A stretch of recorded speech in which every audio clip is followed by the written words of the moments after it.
Hello guys! Welcome back to my YouTube channel. So for today's video ay gagawa tayo ng cake. At ito po ay yung ready mix na.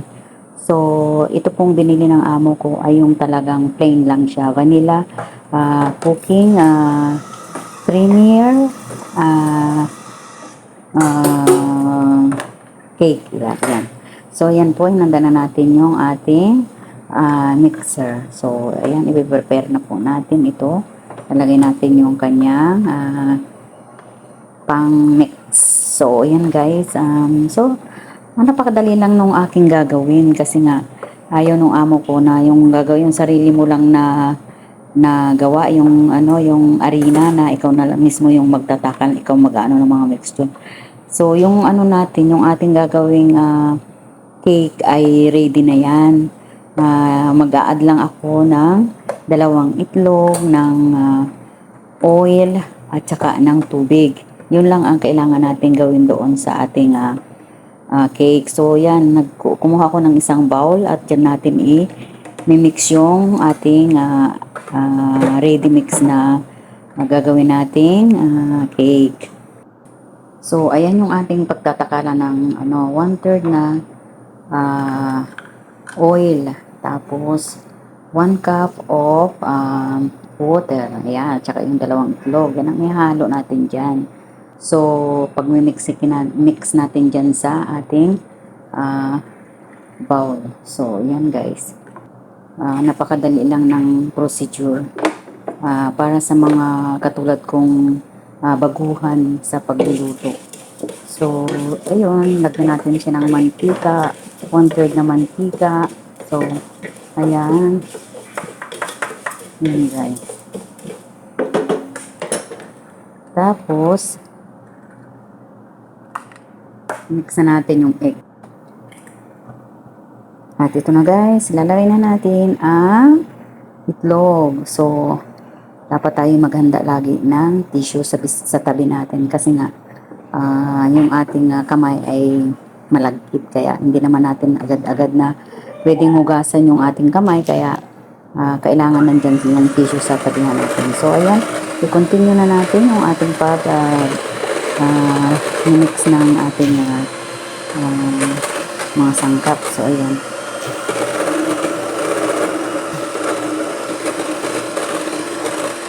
so ayan guys, mix natin ang mix yan hanggang sa siya ay maging yung mga flavor na nilagay natin ay maging mixed together. So I don't know how to speak English or Tagalog. I don't know how to make voice over. At yan, pag ganyan na daw yung texture niya, ay nilalagay naman natin yung ating powder, yung harina. Ayan, ayan, ayan. Unti-unti natin siyang ilalagay. Huwag mo nang ibubuhos lahat. Kasi nga, pag binuhos mo lahat, mabibigo ka lang. Joke, hindi. Kailangan unti-unti para hindi man siya maging buo-buo yung ating harina. Yung ready mix powder cake yan. So, ayun guys, napakadali lang ng procedure niyan. Halo-haluin mo lang at pag yan ay naka 2 minutes na, ang nakalagay doon sa doon sa sa carton nung na yon, kung paano gawin, 2 minutes daw saka mo haluin sa doon. Kaya haluin mo ng ganito at kumuha ka na ayan, yan sa mga tabi-tabi dyan, yan. So hindi ko talaga ako magaling mag voice over, kaya pasensya na kayo sa aking boses masa talaga. At pag ganito na, itry mo yan, kapag malapot ng ganyan, pwede mo na siyang ilagay doon sa llanera na tinatawag. So ito nga pala yung aking ginamit, Betty Crocker. Yan yun. Yan. Tapos, ayun yung nakalagay sa likod. Arabic yan. Kaya, matuto kang magbasa ng Arabic. So, hindi. May English dyan nakalagay. So, sundan mo lang. At ito na yung ating cupcake na yan natin huhulma. Ayan. Lalagay natin dyan para ilagay naman natin doon sa oven. Yan. Nakaibabaw lang yan, nakapatong lang. Kasi pag nilagay mo yung yung ginawa mong yung mix, ready mix na lulubog yung yung mga cup na yan. So, ang galing ko talagang magpaliwanag. Pasensya na. So, yun guys, yan. Medyo sinundot-sundot ko pa para kasi nga umuulwa-ulwa siya. So, yun. Tapos, kunin ulit natin yung isa natin, yung maliit na pinagtakalan natin ng mantika. Ayan, gamitin natin yan. Meron naman kasing takalan, kaso lang malaki, kaya ito na yung ginamit ko. So, ayan, ikaw na yung bahalang tansyado sa, na yan, sa gagawin mo. Ayan, guys. So, kasimpleng, kasimple. Itong, binili ng amo ko na, powder na mix na yan, ay napakadali. Pwede mo siyang lagyan ng mga, kung gusto mo ay gawan mo haluan mo siya ng strawberry, ng carrots, ganon, ng iba't iba, ng apple, pwede mo siyang isama dyan. Kaya lang, ikaw na lang yung bahala na kung paano mo gawin para maging masarap yung iyong cupcake. So, yan guys. Matagal na rin akong nagluluto. Tinuruan ako ng amo ko kung paano, kaya at nakikita ko rin naman doon sa dati kong amo yan. Minsan nga gumagawa ako, kaya lang laging palpak, laging siya sunog. Pero ngayon almost 4 months na ako dito, ay mula nung umalis yung dati kong kasama dito, ay tinuruan niya ako, nakakagawa na ako lagi. Kasi dito sa amo ko, hindi sila, pagkakain nila ng hapunan, isang beses silang kasi dito kumain, tuwing galing lang sila sa trabaho. Kasi nga sa trabaho daw ay meron doong free na yung mga pag-lunch, doon sila na kumakain. Kaya yung pinakang hapunan nila ay kailangan merong mga ganyan. Sanay sila pag nakatapos magkape, meron silang matatamis na kakainin. Kaya every 2 days ay gumagawa ako ng cake. Iba't ibang cake ang ginagawa. Pero kadalasan ang ginagawa ko talaga ay yung ganyang plain lang, vanilla. Tapos lalagyan ko siya ng chocolate sa ibabaw. Ayan. Gusto mo naman ay kakao, yung kakao na ready, yun. Ako na yung nagmi-mix ng kakao para yun naman, mix na din na meron na rin, matamis na rin siya. Ayan. Pasensya na kayo dyan sa sobrang tagal ko, para makita nyo kung gaano katyaga maglagay ng ganyan. So, ayan, ginagawa natin. Nanginginig-nginig pa yung kamay ko dyan kasi nga tutulo dun sa iba't ibang side kasi ng kaya dapat dahan-dahan lang. Kung hindi mo naman kung tansya mo ay maliit, pwede mo siyang dagdagan. Pero dapat maliit lang talaga kasi pag naluto siya is sobrang laki. Ayan, ngayon, ang ginawa ko, nilagyan ko siya ng flavor. Ayan, strawberry flavor. May ready na rin siya na nakalagay dyan. Ayan. Strawberry yan. Pag naluto yan, umiilalim yung na yan. Yung flavor na yan. Ito naman ay yung Nutella, yung chocolate Nutella. Hindi ko na pinakita yung paglagay kasi ang hirap niyang Ang hirap niyang kutsarahin. Walang maghawak ng aking camera. Solo lang. Tapos ako'y nagkuha ng isang takal or dalawa. Ayan. Tapos hahaluan ko yan ng chocolate. Ayan guys. Yan yung kakao. Yung ready, na rin, mix na din siya. Meron na rin sugar yan. Ganun, Tapos igaganyan-ganyan ko lang siya. Hahalo-haluin ng ganyan na parang ikaw hinalo-halo mo. Tapos nung nasawa ka na, iniwanan mo. Char! So, ayan guys, ganyan lang. Kumuha ka ng isang maliit na kutsara, tapos ganun-ganun mo lang siya. So, ayan, tingnan nyo. Yan yung ginamit ko. Hindi ko na pinakita yung pangalan. Baka tayo ay bigyan ng jacket. So, ayan, haluin na naman natin hanggang sa siya ay mag-melted. Ayan guys, kasi nga, yung kakao ay yung powder din yun. Pero kompleto na yun, may sarili na siyang tamis. Parang ikaw, sobrang tamis. Pero, mapait. Joke. So, yun. Dinagdagan ko na naman siya ng isa pang, yun. Para siya ay maging malapot. Parang yung sa'yo malapot. Malapot yung utak mo. Kaya, ganun. So, yun guys. Sundan nyo lang yung aking ginagawang video. At sana, kung hindi pa kayo nakasubscribe sa aking YouTube channel ay please like and share. And don't forget, hit the notification bell para update kayo sa aking mga bagong video. So, ayan, nilagay ko dyan sa isang lalagyan na yan. Tapos, pipislitin mo yan. Nawan ko kung ano sa Tagalog yan. Ayan, bakit ang itim ng kamay ko dyan? Nagkulay ano na din.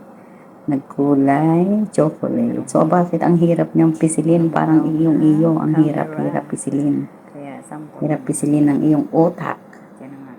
Ayan, guys. Parang sira ito. Parang sira. Parang sira ulo. Parang ikaw. So, ayan.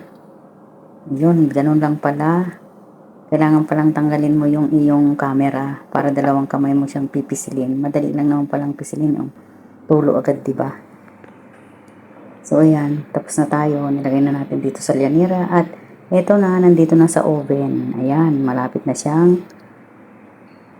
uminit. Ayan, guys. Ayan, nilagay natin sa 140 degrees temperature. Tapos, lagay natin ng 32 minutes.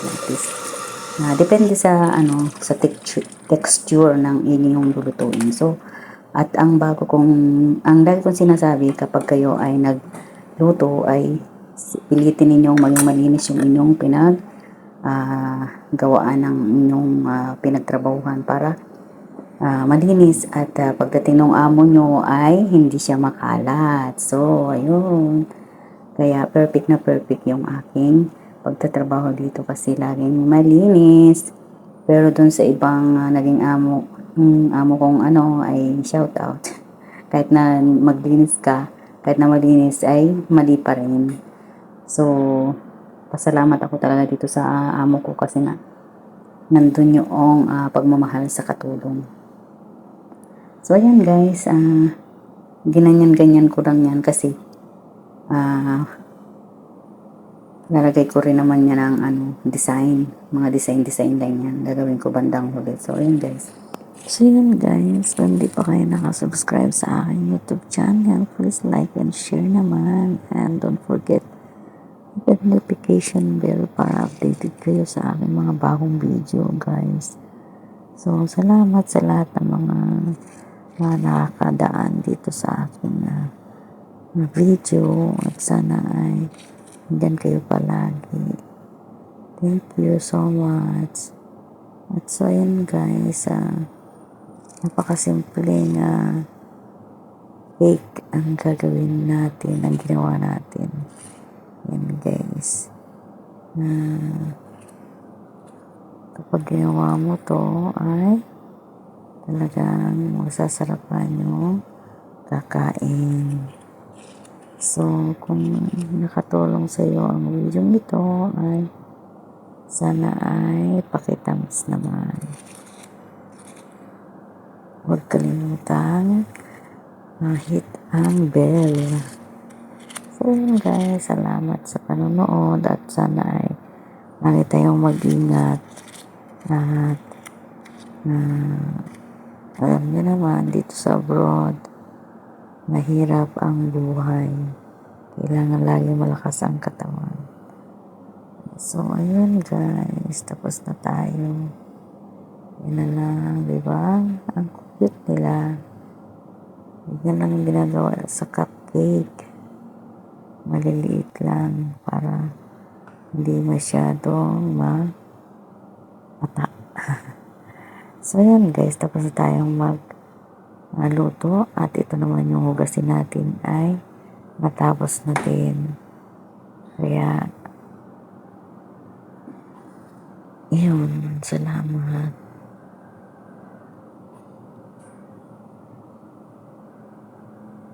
Luto na rin ang ating cupcake. Ayan guys. Salamat sa panonood.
Kasi sobrang sarap.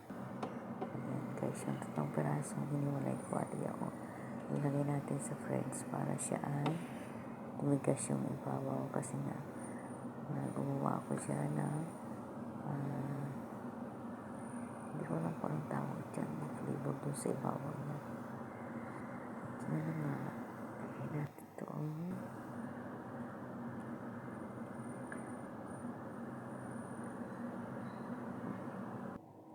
Ayan guys, kung nagustuhan nyo ang aking video, please like and share and thank you for watching.